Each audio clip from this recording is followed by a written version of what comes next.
Starting at level 1, we have the amateur copycats. And don't let that iconic mask fool you. Not everyone who puts it on becomes a master of terror. Picture this. You're watching what you think is just another ghost-faced killing spree.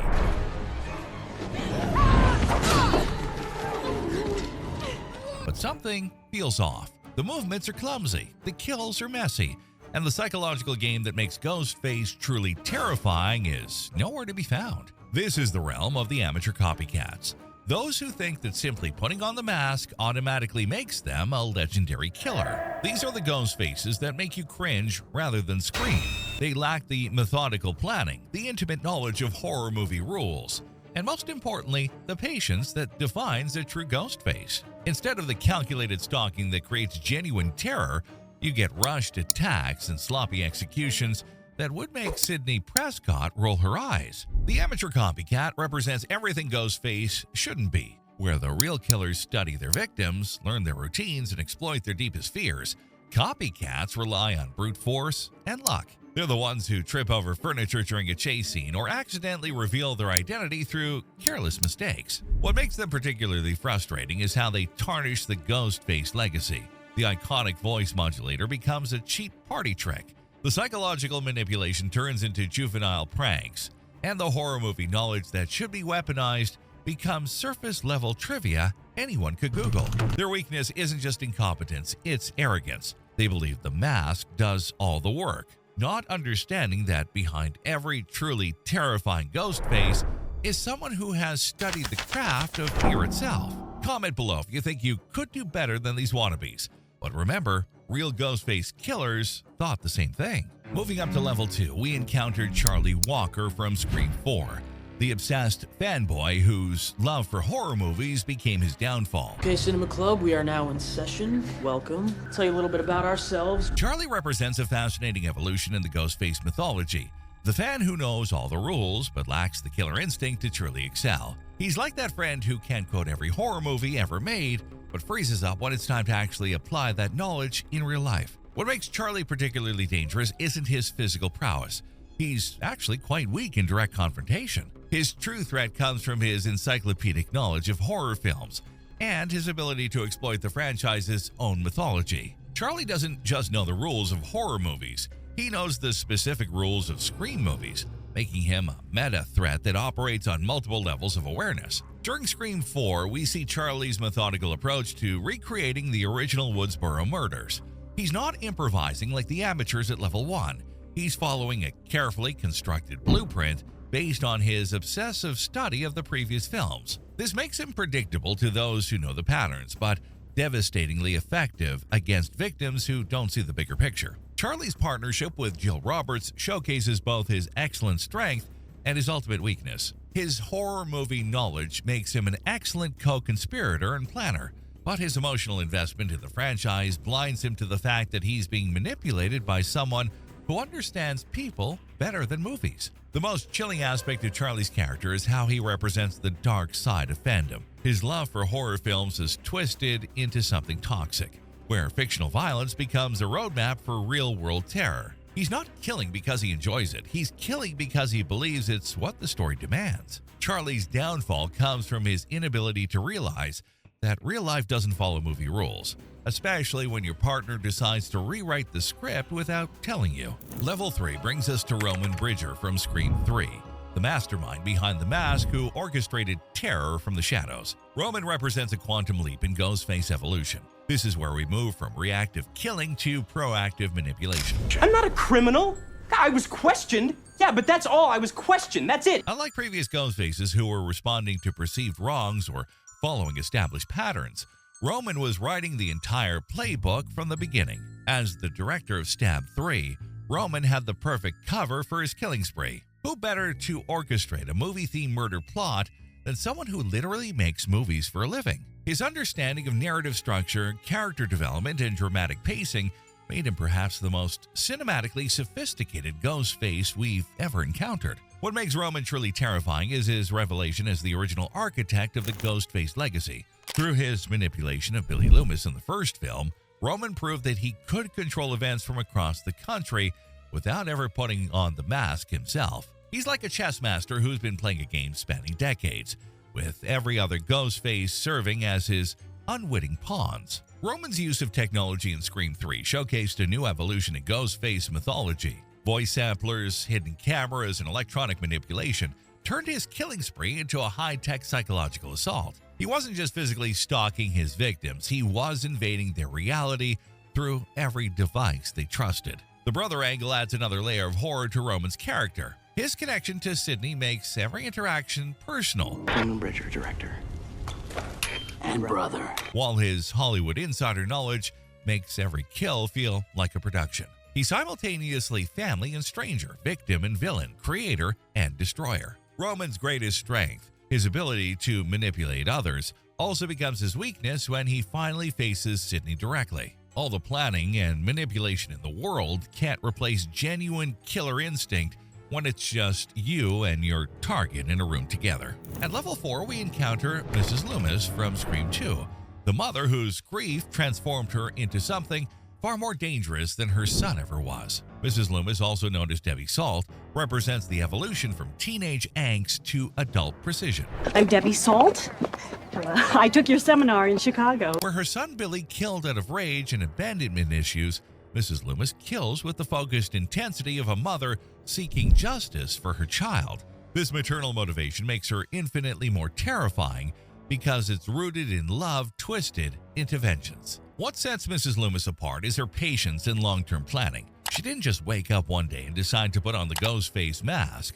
She spent years infiltrating Sidney's world, building relationships, and positioning herself for the perfect revenge. Her ability to maintain the Debbie Salt cover identity while orchestrating a complex murder plot shows a level of psychological control that surpasses almost every other Ghostface. Her partnership with Mickey Altieri demonstrates her superior strategic thinking. While Mickey was motivated by fame and glory, Mrs. Loomis was playing a deeper game. She used Mickey's desire for attention as a tool while keeping her own involvement completely hidden. It's like watching a master puppeteer control a marionette. Mickey thought he was the star of the show, but he was just another prop in her larger performance. The college setting of Scream 2 provided the perfect hunting ground for Mrs. Loomis. Universities are environments where strangers blend in easily, where new faces appear constantly, and where the social dynamics create natural cover for someone skilled in manipulation. She exploited every aspect of college life to get closer to her targets. Mrs. Loomis's reveal as the true mastermind behind Scream 2's events recontextualizes the entire film. Every friendly interaction, every supportive comment, every moment of apparent safety becomes sinister in retrospect. She wasn't just wearing a physical mask when she became Ghostface. She'd been wearing a psychological mask for years. Her downfall comes from underestimating Sidney's growth and resilience, proving that even the most patient predator can be outmaneuvered by prey that refuses to remain helpless. Level 5 introduces us to Jill Roberts from Scream 4, Sidney's own cousin who turned family bonds into weapons of terror. Jill represents perhaps the most psychologically complex ghost face we've ever encountered. This isn't someone driven by revenge, obsession, or even traditional psychopathy. Jill is motivated by something far more modern and terrifying, the desperate need for fame and relevance in a social media-obsessed world. What makes Jill so dangerous is her intimate knowledge of Sidney's psychology and history. As family, she had access to Sidney's vulnerabilities, her coping mechanisms, and her deepest fears. She could exploit this knowledge in ways that no stranger ever could, turning every shared memory and family moment into a potential weapon. Jill's manipulation of Charlie Walker showcases her superior intelligence and emotional cunning. She understood that Charlie's horror movie obsession made him both useful and disposable. She fed his fantasies while always planning to eliminate him once he'd served his purpose. It's sociopathic manipulation disguised as romantic partnership. The social media aspect of Jill's motivation reflects a very contemporary form of evil. She's not killing because she's been wronged. She's killing because she believes she deserves attention and fame. In her twisted logic, being the sole survivor of a Ghostface attack is preferable to being forgotten in the shadow of her famous cousin. Jill's physical transformation during her self-inflicted injuries demonstrates a level of commitment to her deception that's genuinely disturbing. She's mutilated herself to sell the victim narrative, showing that she's willing to endure incredible pain to achieve her goals. This level of self-sacrifice in service of evil is what separates the truly dangerous from the merely violent. Her near success in framing Trevor and eliminating Sidney proves that she came closer than almost any other Ghostface to achieving total victory. Only a last-minute revelation and Sydney's survival instincts prevented Jill from becoming the final girl she always wanted to be. What makes Jill particularly unsettling is how she represents the dark evolution of the final girl trope. What happens when the survivor decides they'd rather be the killer? At Level 6, we face Billy Loomis from the original Scream, the Ghostface who started it all and set the template for every killer who followed. Billy Loomis is patient zero of the Ghostface phenomena, the original killer, whose actions created a legacy of terror that spans decades. I ask a question. If you get it right, Steve lives. Please don't do that. Come on, it'll be fun. What makes Billy so dangerous isn't just his individual kills. It's how his methodology and psychology became the blueprint that every subsequent Ghostface would follow or attempt to improve upon. Billy's partnership with Stu Macher created the fundamental Ghostface dynamic, one calculating mastermind paired with one unpredictable wild card. This formula proved so effective that it would be replicated in various forms throughout the entire franchise. Billy understood that having a partner wasn't just about having backup.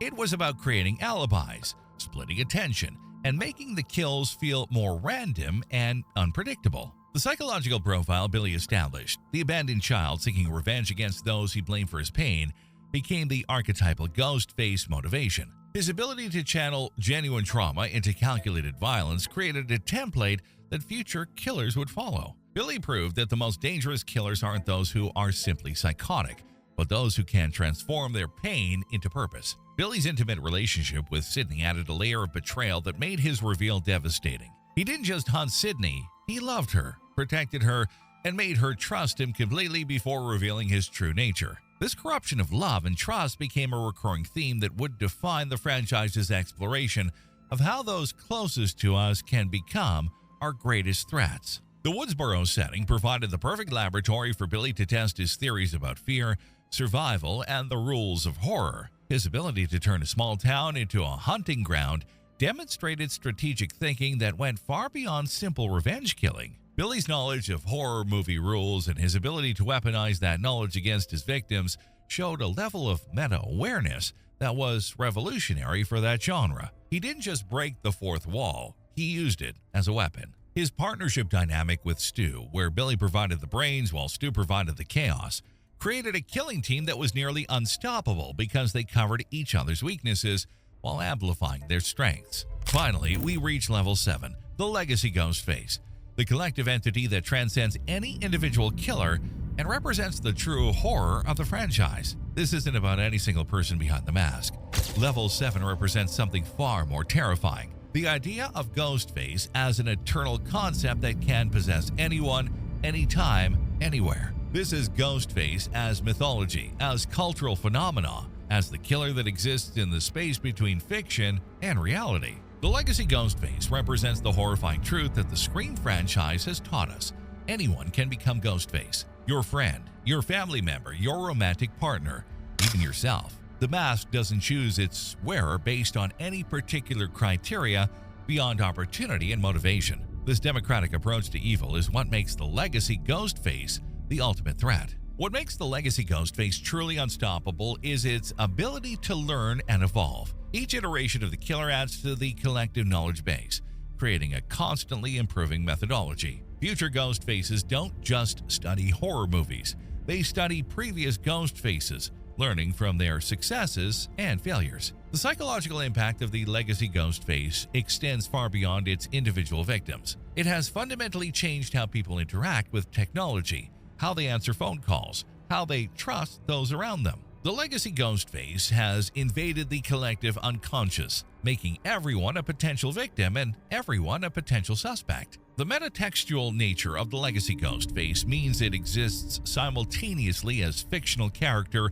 and real-world influence. It's a killer that has inspired real crimes while maintaining a fictional entity, blurring the lines between entertainment and reality in ways that would have been impossible before the Scream franchise. The Legacy Ghostface represents the ultimate success of Billy Loomis's original vision, a killer that never truly dies because the idea itself has become immortal. Each new film, each new killer, each new victim only adds to the legend, making the next iteration more dangerous than the last. What truly makes the legacy Ghostface the apex predator is its greatest weapon, our own paranoia. It has trained us to be afraid of everything: phone calls, strangers, friends, family, movies, reality itself. The legacy Ghostface doesn't need to actively hunt anymore because it has taught us to hunt ourselves through constant fear and suspicion. The most terrifying thing about the legacy Ghostface is that it will outlive us all, waiting patiently for the next person